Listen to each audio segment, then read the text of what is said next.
সবাইকে নমস্কার জানিয়ে আমি আজকের ভিডিওটি শুরু করছি।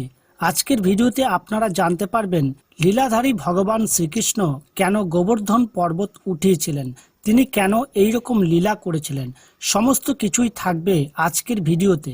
ছোটবেলা থেকেই আমরা মা বাবা কিংবা গুরুজনের কাছে শুনতাম যে ভগবান শ্রীকৃষ্ণ নাকি তার বাম হাতের কনিষ্ঠা আঙুল দিয়ে গোবর্ধন পর্বত উঠিয়েছিলেন, কিন্তু এই কাহিনীর বিস্তারিত হয়তো আমরা অনেকেই জানি না। চলুন তাহলে ঘটনাটি শুরু থেকে শেষ পর্যন্ত জেনে নিই। একসময়ে ব্রজবাসীরা অর্থাৎ বৃন্দাবনবাসী ও বর্ষণাবাসীরা মিলে ইন্দ্রদেবের পুজোর আয়োজন করেছিলেন। দেবতাদের পুজো করা কিন্তু কোনো খারাপ কাজ নয়। শ্রদ্ধা, ভক্তি ও ভালোবাসার সহিত পূজা করা খুবই পুণ্যের কাজ।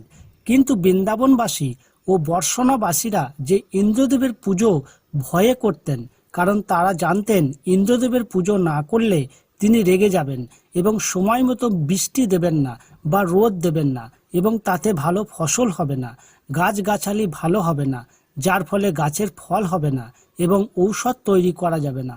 তাদের সামনেই ছিল গোবর্ধন পর্বত, সেখানে গরু বাছুর খাবার খেতে পারবে না। এই সব ভয়ের কারণেই বৃন্দাবনবাসী ও বর্ষণাবাসীরা ইন্দ্রদেবের পুজো করত। এই পুজোয় তারা ইন্দ্রদেবকে খুশি করার জন্য প্রচুর পরিমাণে দুধ, ঘি, মাখন দিত।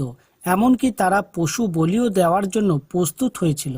এই সমস্ত আয়োজন দেখে সেখানে শ্রীকৃষ্ণ আসলেন এবং তার পিতা নন্দ রাজাকে বোঝাতে লাগলেন। তিনি তার পিতাকে বললেন, আপনারা এত সব আয়োজন করছেন শুধুমাত্র ইন্দ্রদেবকে খুশি করার জন্য, কিন্তু ভয় করে যদি কোনো পুজো করা হয় তাহলে তো সেই পুজো কোনো কাজে লাগে না। ভক্তি আর শ্রদ্ধা যদি না থাকে তাহলে কোনো পূজায় সার্থক হয় না। আর যে ব্যক্তি দুধ, ঘি, মাখনের জন্য আপনাদেরকে দিয়ে পুজো করাচ্ছে, এমনকি নিজের স্বার্থের জন্য কোনো নির্দোষ প্রাণীর হত্যা পর্যন্ত করাচ্ছে, সেই ব্যক্তি পূজার কোনো যোগ্যই নয়। শ্রীকৃষ্ণের এই কথা শুনে তার পিতা এবং বৃন্দাবনবাসী ও বর্ষণাবাসীরা তাকে বলে, তাহলে এখন আমরা কি করব? ইন্দ্রদেবের পুজো না করলে তো তিনি রেগে যাবেন এবং ঝড় ও বৃষ্টি দিয়ে সবকিছু এও হতে পারে যে তিনি সময় মতো রোদ দেবেন না বা বৃষ্টিও দেবেন না। তখন শ্রীকৃষ্ণ বলে, ইন্দ্রদেবকে রোদ ও বৃষ্টি দিতেই হবে, কারণ এটা তার কাজ। তিনি বললেন পূজা যদি করতেই হয় তাহলে আমরা গোবর্ধন পর্বতকে পুজো করব, কারণ সেখানে গরু বাছুর খাবার খায়, তারপরে আমাদেরকে দুধ দেয়, আর আমরা সেই দুধ দিয়ে ঘি, মাখন, মিষ্টান্ন বানিয়ে সেবা করি। শ্রীকৃষ্ণের কথা শুনে বৃন্দাবনবাসী ও বর্ষণাবাসীরা গোবর্ধন পর্বতকে পুজো করতে রাজি হয়ে যান। বালক শ্রীকৃষ্ণের কথা শুনে এবং তার কথায় বৃন্দাবনবাসী ও বর্ষণাবাসী গোবর্ধন পর্বত পূজা করার জন্য রাজি হওয়ায় দেবরাজ ইন্দ্র ভীষণভাবে রেগে যান এবং অকারণেই তিনি সেখানে তুমুলভাবে বজ্রপাত করান ও ভারী বৃষ্টি করিয়ে সব কিছু ভাসিয়ে দেওয়ার মতো অবস্থা করেন। এই সমস্ত ঘটনা দেখে বৃন্দাবনবাসী ও বর্ষণাবাসীরা শ্রীকৃষ্ণকে বলেন, এখন ইন্দ্রদেবের প্রকোপ থেকে কে রক্ষা করবে? যার সাথে শ্রীকৃষ্ণ থাকেন তাকে কি আবার রক্ষা করার দরকার হয় বলেন তো?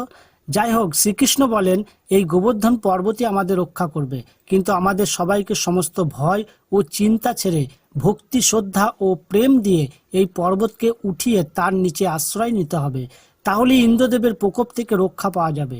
তখন সবাই বললেন, এত বড় পর্বত উঠানো কি করে সম্ভব? উত্তরে শ্রীকৃষ্ণ বললেন, এই দুনিয়ায় প্রেম থেকে অধিক শক্তিশালী আর কিছুই নেই। আমরা সবাই যদি সম্পূর্ণ প্রেম দিয়ে এই পর্বতকে উঠাই তাহলে অবশ্যই উঠবে এবং আমরা তার নিচে আশ্রয় নিতে পারবো। তারপর সবাই মিলে গোবর্ধন পর্বতের দিকে গেলেন এবং গোবর্ধন পর্বতকে উঠানোর চেষ্টা করলেন, কিন্তু শ্রীকৃষ্ণ ছাড়া কি সম্ভব বলেন তো? তারপর শ্রীকৃষ্ণ এলেন এবং তিনি তার বাম হাতের কনিষ্ঠা আঙুল দিয়ে গোবর্ধন পর্বত উঠালেন এবং সেই পর্বতের নিচে সবাই আশ্রয় নেন। আর অন্যদিকে দেবরাজ ইন্দ্রের ক্রোধ ক্রমশ বাড়তে থাকে এবং তিনি গোবর্ধন পর্বতের দিকে শ্রীকৃষ্ণকেও বৃন্দাবনবাসী ও বর্ষণাবাসীদের আক্রমণ করতে থাকেন।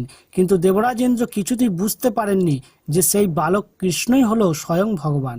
তাই তিনি টানা 15 দিন ধরে সেখানে আক্রমণ করেন, আর ভগবান শ্রীকৃষ্ণ তার বাম হাতের কনিষ্ঠা আঙুল দিয়ে টানা 15 দিন ধরে গোবর্ধন পর্বত উঠিয়ে রেখে বৃন্দাবনবাসী ও বর্ষণাবাসীকে রক্ষা করেছিলেন এবং তাদের ক্লান্তি ভাব দূর করার জন্য বাঁশিও বাজিয়েছিলেন। ইন্দ্রদেব তখন বুঝতে পারেননি যে ব্রজবাসীদের স্বয়ং ভগবান রক্ষা করছেন। এবার ইন্দ্রদেব বিদ্যুৎ ও বর্ষার সাথে সাথে অস্ত্র দিয়েও গোবর্ধন পর্বতকে আঘাত করতে থাকে। ইন্দ্রদেবের একের পর এক যখন সব অস্ত্র বিফলে যায় তখন তিনি আরও বেশি ক্রোধে তার বজ্র দিয়ে প্রহার করেন। যখন বজ্র কিছু করতে পারল না তখন তিনি হার মেনে মহাদেবকে স্মরণ করলেন। ইন্দ্রদেব মহাদেবকে বললেন, আমার মার্গদর্শন করুন, আর কে এই বালক কৃষ্ণ যার কাছে আমার বজ্র পর্যন্ত হার মেনে গেল? মহাদেব বললেন, ক্রোধে দেখলে চিনতে পারবে না, কিন্তু প্রেমের চোখে দেখলে অবশ্যই চিনতে পারবে। তখন ইন্দ্রদেব বালক কৃষ্ণকে ও দেবী রাধাকে চিনতে পারেন। এইভাবে দেবরাজ ইন্দ্রের অহংকার চূর্ণ হয়ে যায়। সবশেষে ইন্দ্রদেব তার সমস্ত ভুল বুঝতে পেরে বিদ্যুৎ ও বর্ষা থামিয়ে দেন ও তিনি তার ভুলের জন্য বালক কৃষ্ণের কাছে ক্ষমা প্রার্থনা করেন এবং তার কথা অনুযায়ী শ্রীকৃষ্ণ তাকে শ্রীহরি বিষ্ণুর রূপ দর্শন করান। আর তিনি শ্রীকৃষ্ণের কাছে একটি প্রতিজ্ঞাও নেন।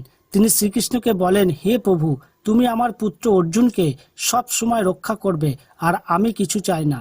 ইন্দ্রদেবের এই কথা ভগবান শ্রীকৃষ্ণ মেনে নেন। তাই তো মহাভারতের সময় শ্রীকৃষ্ণ সব সময় অর্জুনের সাথে ছিলেন এবং তাকে রক্ষা করেছিলেন। ঝড় বৃষ্টি থেমে যাওয়ায় আবার বৃন্দাবনবাসী ও বর্ষণাবাসীরা সমস্ত কিছু ভুলে নৃত্য করতে লাগলেন। আশা করি এবার আপনারাও বুঝে গেছেন যে কেন লীলাধারী কৃষ্ণ গোবর্ধন পর্বত উঠিয়েছিলেন। ভিডিওটি আপনাদের কেমন লাগলো কমেন্ট করে অবশ্যই জানাবেন। ভালো লাগলে একটি লাইক করবেন এবং আপনি যদি আমাদের চ্যানেলটি সাবস্ক্রাইব না করে থাকেন চ্যানেলটি সাবস্ক্রাইব করবেন। তাহলে আজ এইটুকুই। খুব তাড়াতাড়ি আসবো আবার নতুন কোনো ভিডিওর সাথে। ততক্ষণ সবাই ভালো থাকবেন, সুস্থ থাকবেন। জয় রাধে।